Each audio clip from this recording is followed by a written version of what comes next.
Hi, this is your Tripathi sir UPSC वाले। आज मैं आपके साथ डिस्कस करने जा रहा हूं कि यूपीएससी प्रीलिम्स को इन 4 महीनों में कैसे इजीली क्रैक किया जाए। देखिए, टाइम तो बहुत कम है क्योंकि यूपीएससी का नोटिफिकेशन आ चुका है, आप लोगों ने देखा होगा।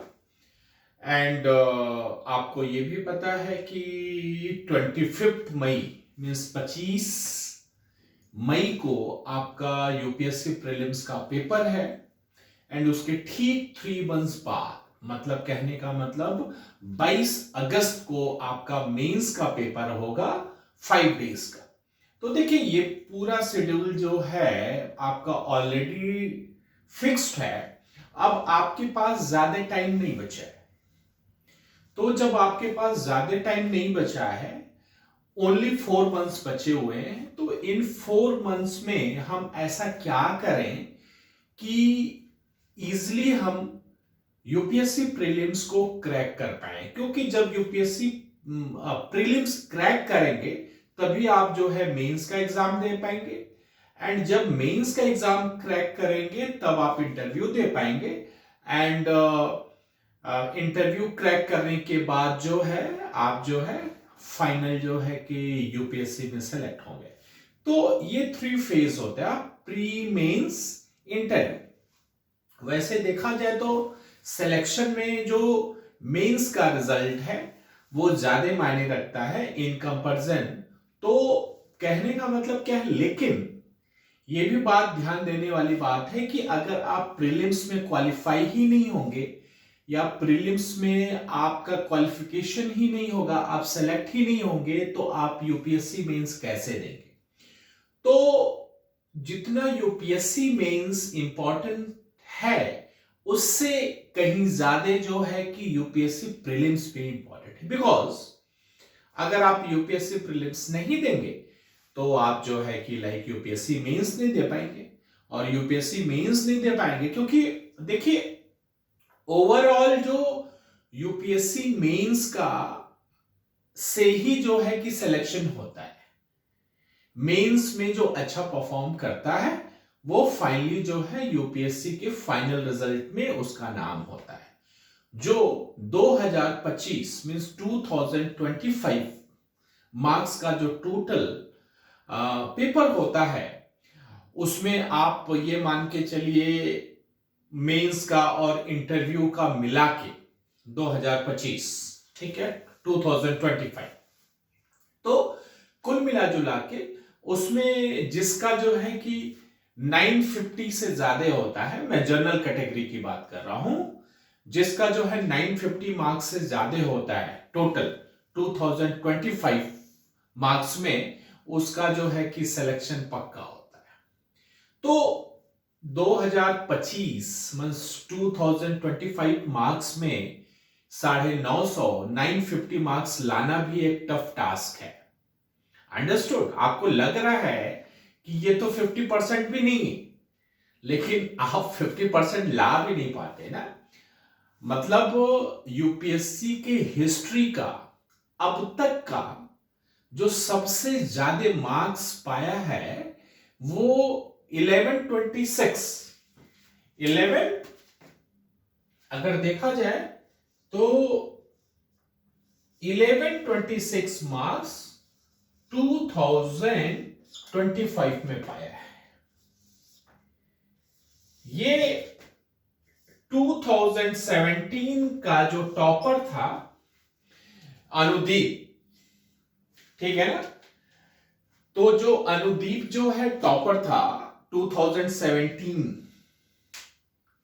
का, जिसने जो है कि जेएनयू से पढ़ाई किया था, उसने जो है कि अब तक के यूपीएससी के इतिहास में टोटल मार्क्स जो है 1126 पाया हुआ है। मतलब आज तक किसी ने 2025 मतलब 2025 मार्क्स में से 1126 से ज्यादा कोई पाया ही नहीं।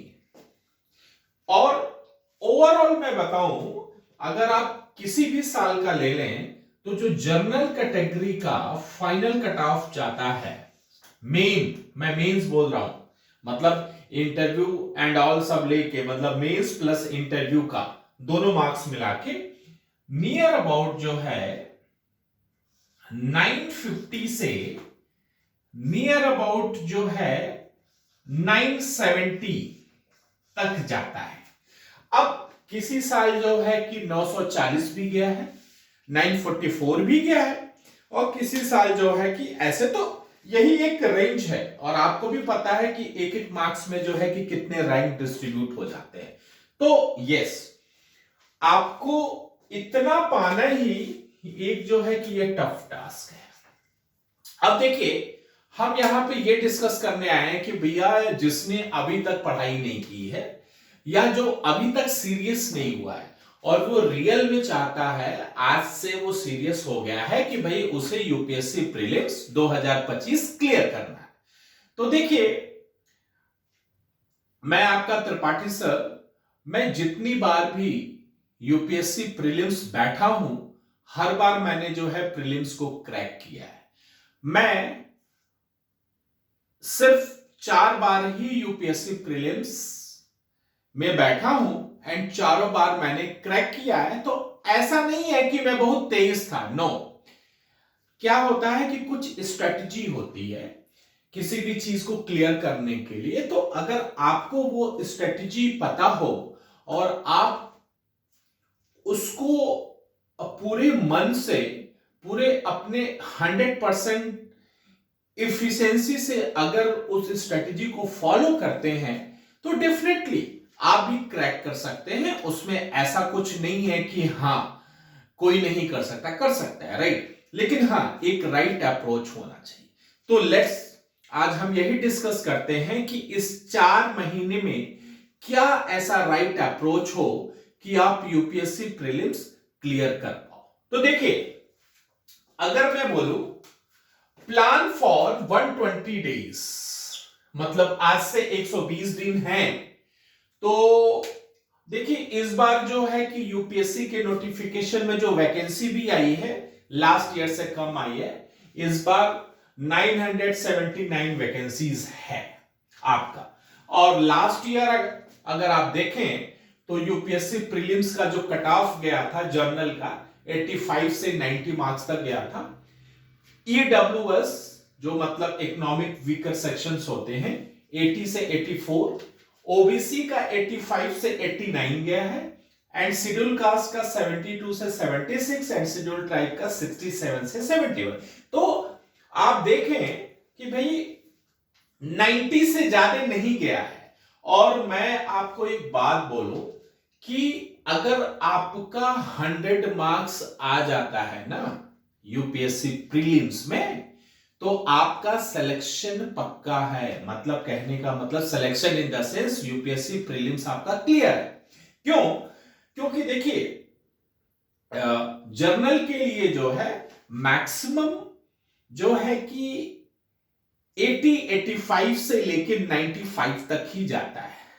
या बहुत ही टफ पेपर आ गया, या फिर टफ के लिए या बहुत ही इजी पेपर आ गया, तो कहने का मतलब कट ऑफ थोड़ा ऊपर चला गया। लेकिन नहीं, आपका जो है 100 तक ही रहेगा, 100 से ज्यादा नहीं जाएगा।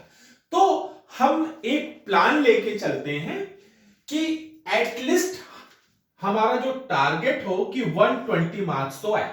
तो जब आप 120 मार्क्स का टारगेट लेके चलोगे कि नहीं इतना तो मुझे पाना है, तो एटलीस्ट 10 मार्क्स ऊपर नीचे भी हुआ तो आपका 110 मार्क्स आ ही जाएगा।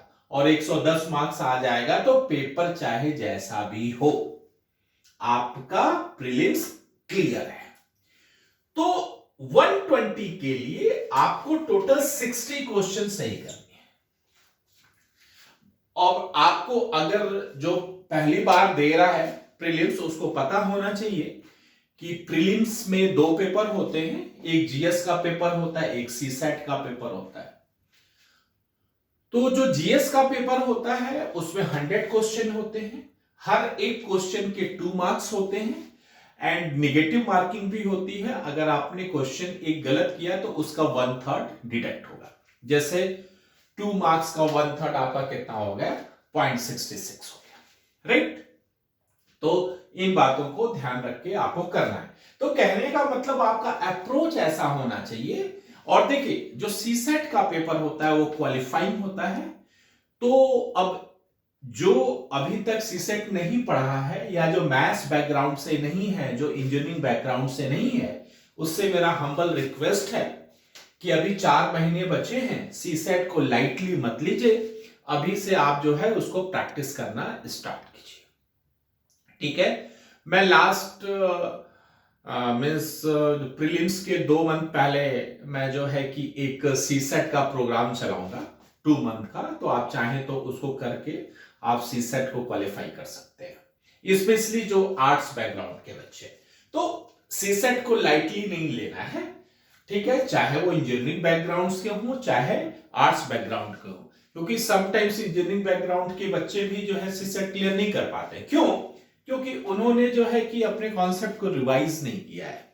तो सीसेट पे भी आपका फोकस होना चाहिए क्योंकि टाइम लिमिट है।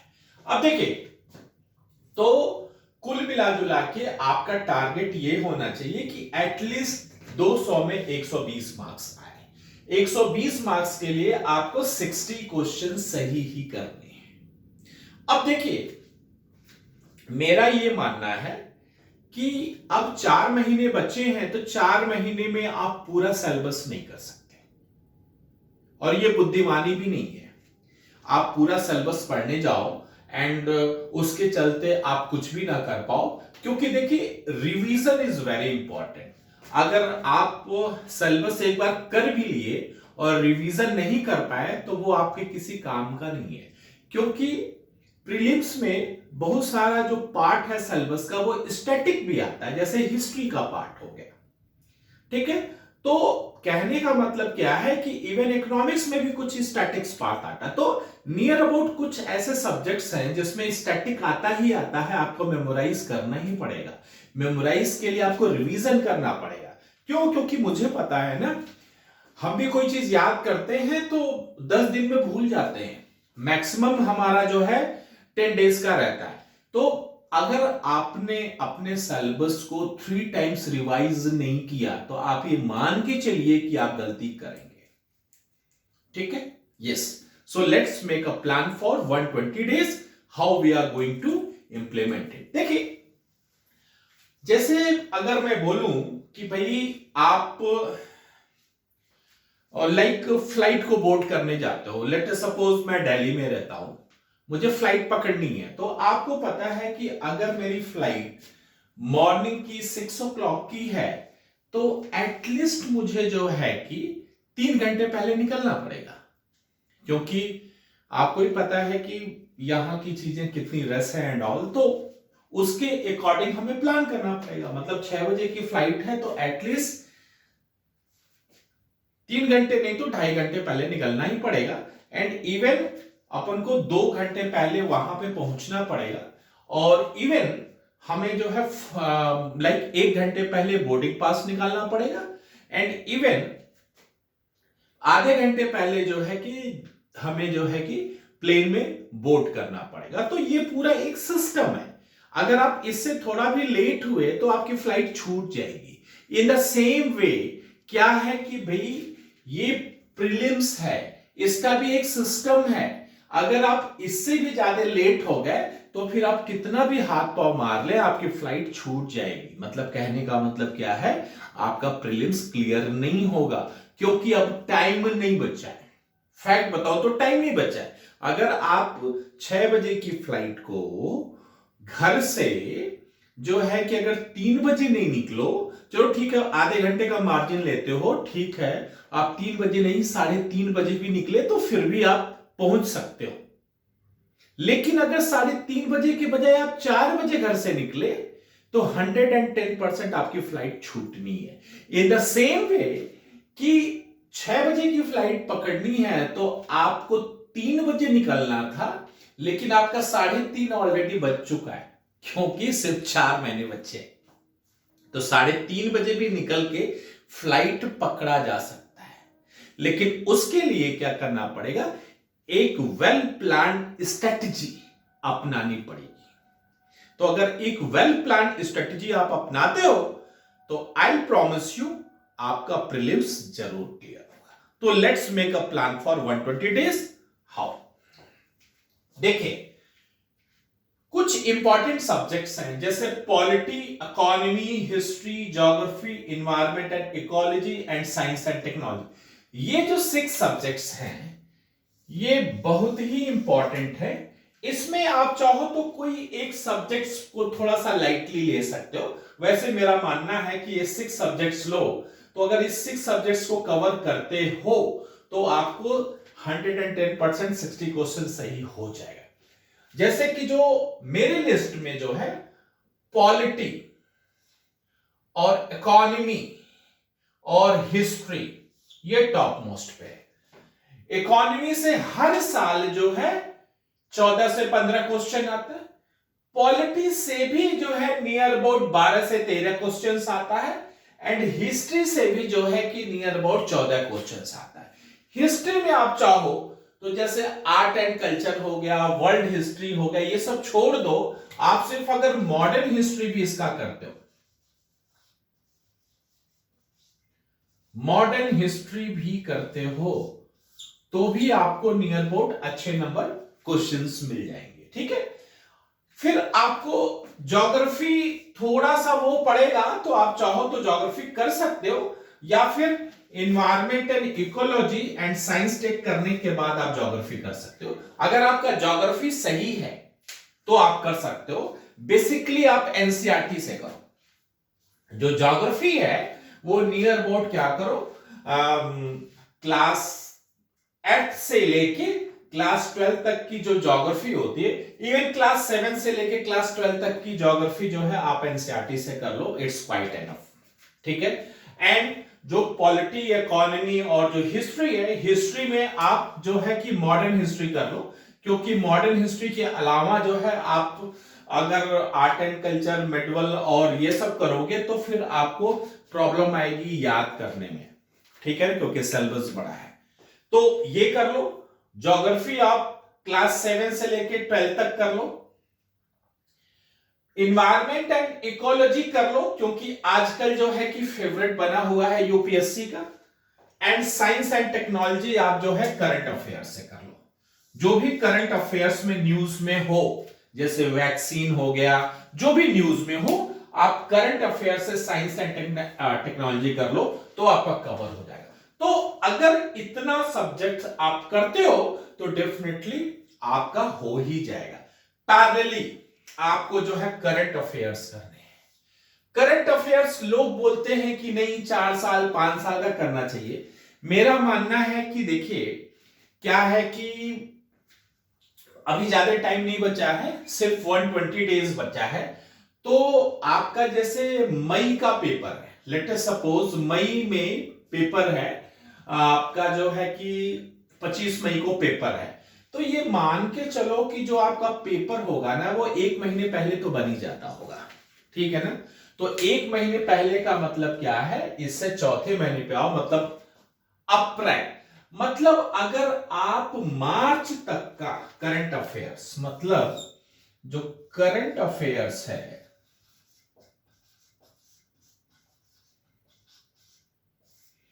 करंट अफेयर्स है, आप जो है मार्च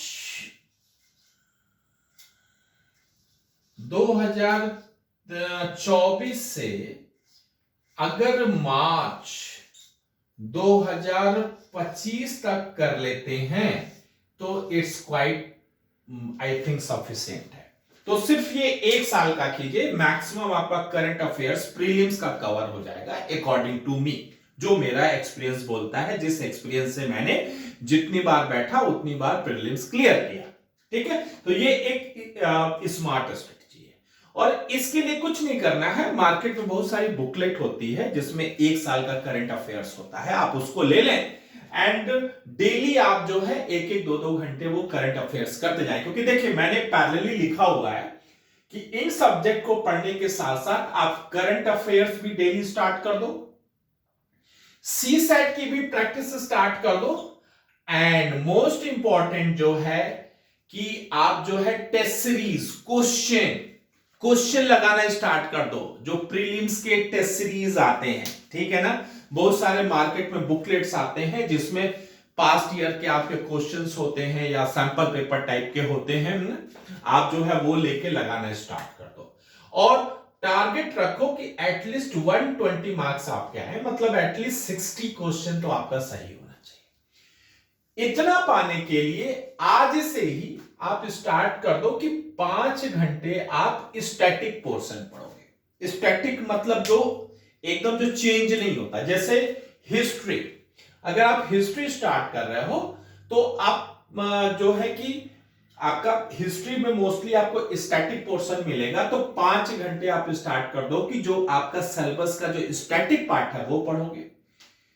3 घंटे आपको करंट अफेयर्स पढ़ने हैं, क्योंकि करंट अफेयर्स आपको 1 साल का कवर करना है, तो 3 घंटे डेली आपको करंट अफेयर्स पढ़ना है, जिसमें आपका environment and ecology and science and tech ये दोनों कवर होगा। ठीक है, तो ये करना स्टार्ट कर दो। ठीक है, एंड 3 घंटे डेली क्वेश्चंस लगाओ, जितने भी क्वेश्चंस लगा पाते हो आप। सब्जेक्ट वाइज ले लो कि पहले अगर आपने पॉलिटी कवर किया तो पहले पॉलिटी के क्वेश्चन लगाना स्टार्ट करो, फिर उसके बाद आपने इकोनॉमी कंप्लीट किया तो इकोनॉमी के क्वेश्चन, तो जो पीवाईक्यूज है ना वो भी लगाना आप स्टार्ट कर दो आज से। और एक टारगेट रखो कि टोटल आपका जो है 120 डेज में हम आज से जो 75, जो कि आपका ये 75 डेज है ना, ये 75, तो 75 डेज में पूरा सिलेबस कवर करूंगा। जो भी नहीं किया है वो पूरा सिलेबस मुझे 75 दिन में कवर कर ही लेना है। फिर उसके बाद आपके पास बचते हैं 45 दिन। इन 45 दिन में फिर आपको जो है ये 25 दिन ना आपको पहला रिवीजन करना है, क्योंकि जब आप सिलेबस कंप्लीट करके पहला रिवीजन करते हो तो उसमें टाइम लगता है, तो उसमें एटलीस्ट 25 से 30 डेज लगेंगे। तो आप 25 डेज का टारगेट लेके पहला रिवीजन करो, और जब आपका एक बार पहला रिवीजन हो जाएगा तो दूसरा और तीसरा रिवीजन बहुत ही फास्ट होगा। तो आप जो इसके बाद 2 बार और रिवीजन करो जो कि 20 डेज में होगा, मतलब 2 टाइम्स रिवाइज करो 20 डेज में। और पैरेलली आपको जो है पीवाईक्यूज तो लगाना ही लगाना है। आप सब्जेक्ट वाइज लगाओ, जो जो सिलेबस आप कंप्लीट हो, जैसे पॉलिटी कंप्लीट किया, पॉलिटी के पीवाईक्यूज लगाना स्टार्ट कर दिया, इकोनॉमी किया, इकोनॉमी का तो पीवाईक्यूज तो लगाना ही लगाना है, एंड पैरेलली आपको सीसेट भी करना ही करना है। तो अगर आप इस वे से करते हो तो डेफिनेटली जो है आप 120 डेज में अपना सिलेबस को अच्छे से कवर कर पाओगे एंड यूपीएससी प्रीलिम्स को अच्छे से कवर कर पाओगे। तो आप इस स्ट्रेटजी से आप इसको फॉलो करो एंड मेरे साथ बने रहो। 4 महीने डेफिनेटली आपका यूपीएससी प्रीलिम्स क्लियर होगा। Okay, thank you very much.